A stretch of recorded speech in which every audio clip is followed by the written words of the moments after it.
What's up? Let's continue on with the Otis Williams book, The Temptations, with Patricia Rome. I was born on October 30th, 1941, in my grandmother Lucinda's house, helped into this world by a midwife and handed over to my mother, a 16-year-old girl. Now listen, I'm going to give you some background information because I can't read the whole book. I do not want to copyright. Um, Otis's father was also named Otis. Otis Sr. was in his 30s, late 30s, dealing with his teenage mama. Now, listen, this is what they did then. They didn't give a fuck about a 15-year-old and a 37-year-old messing around with each other. Now, you can't do that. You better not do that shit today. So yeah, that's what happened. So don't you this and you not you. I wasn't alive in the 40s, the 50s, the 60s, and somewhat of the 70s. You take that out on now. That's what they did. They allowed these little teenage girls and teenage boys to mess with these grown women and grown men. They don't got nothing to do with me. I'm just telling you what it was. But anyways, so yeah, but he also talks about his father, Otis Sr., didn't really had nothing to do with his birth. That his father didn't really care as much about Otis. Not that he didn't care, it just wasn't his big priority.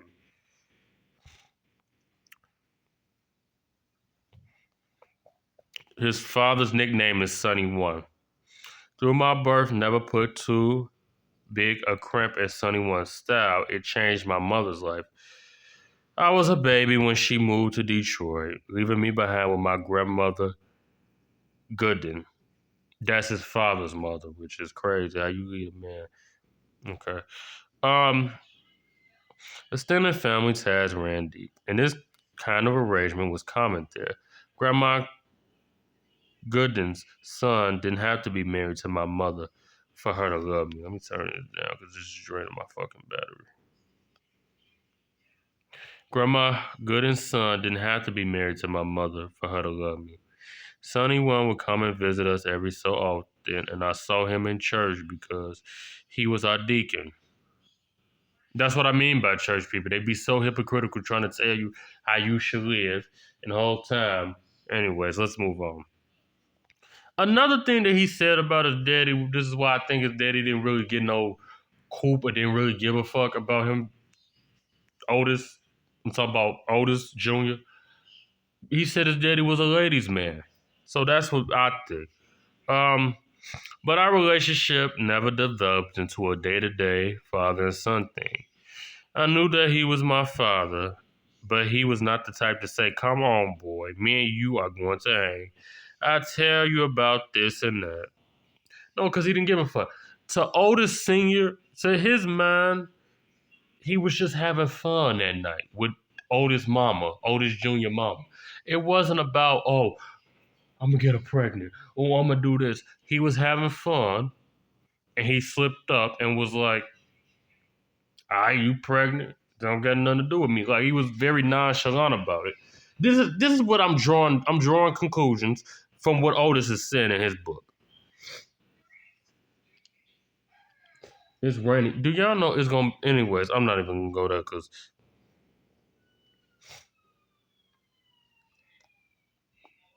luckily my grandmother's more than made up for.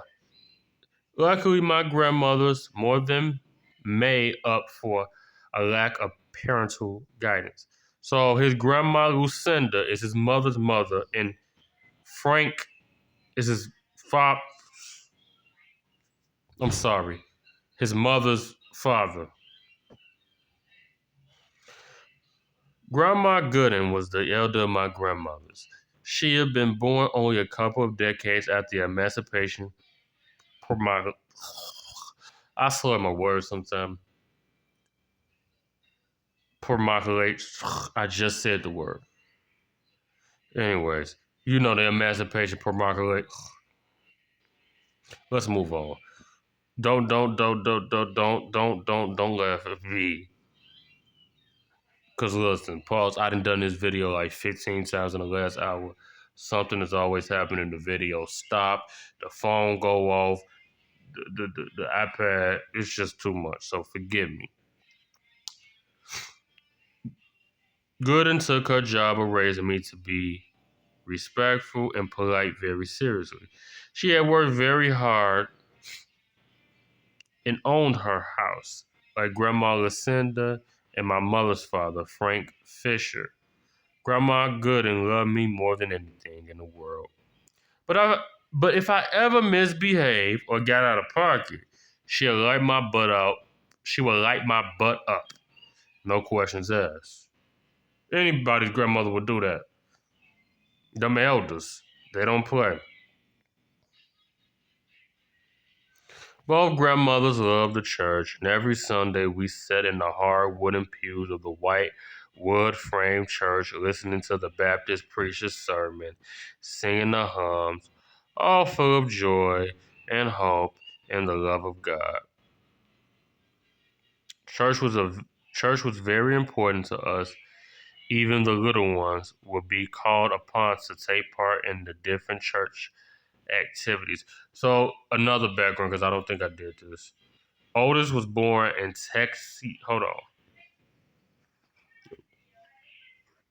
Otis was born in Texiana, Texas. It's a little small town between Texas. Well, it's like Texas and Arkansas in one.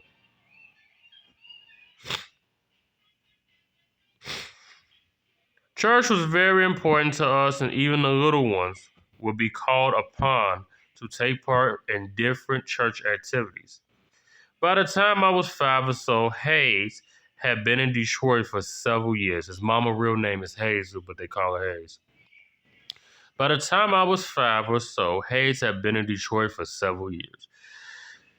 She come down for visits and sometimes take me up north with her for a few weeks at a time. We always sat together at the back of a Greyhound bus, eating fried chicken from a greasy paper bag.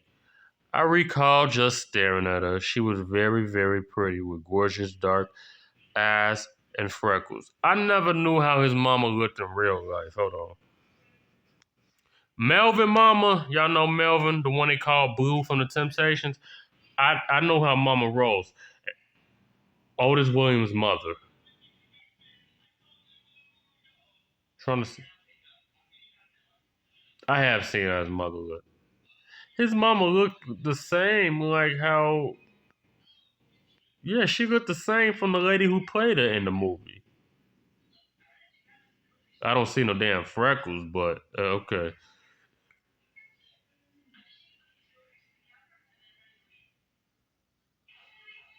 Otis singing to Sanaa Lathan's mother, Eleanor, in 1970. Okay, I don't give a fuck about that. No, let's continue on.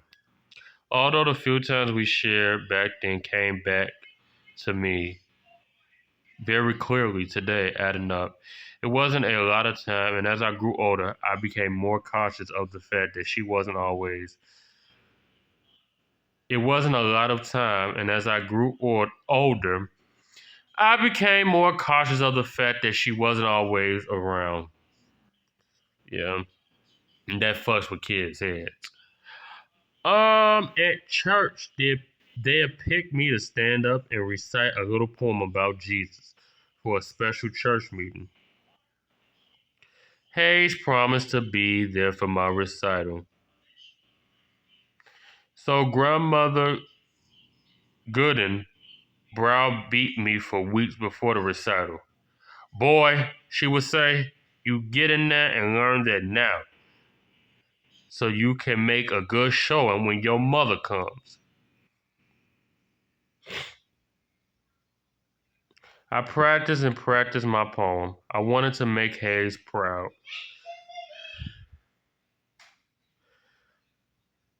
It came the big day, and I sat in church looking all around, waiting for Hayes.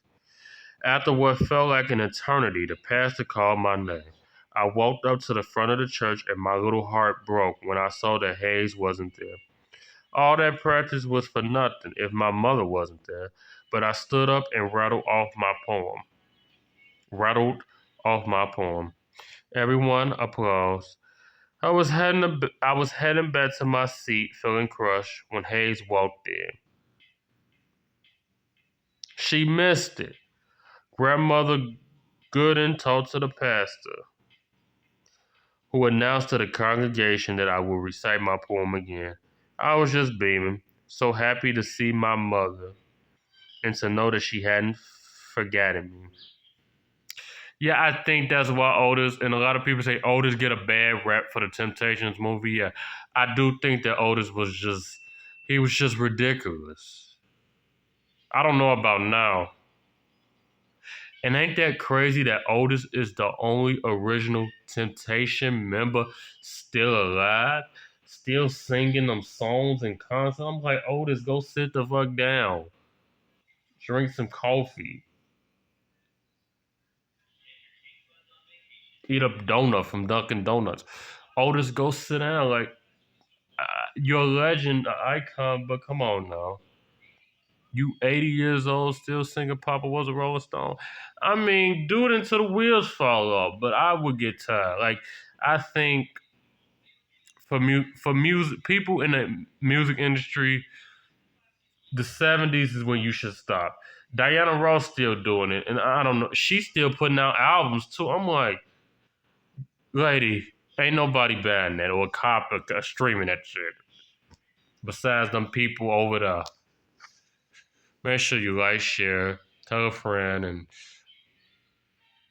have a great one.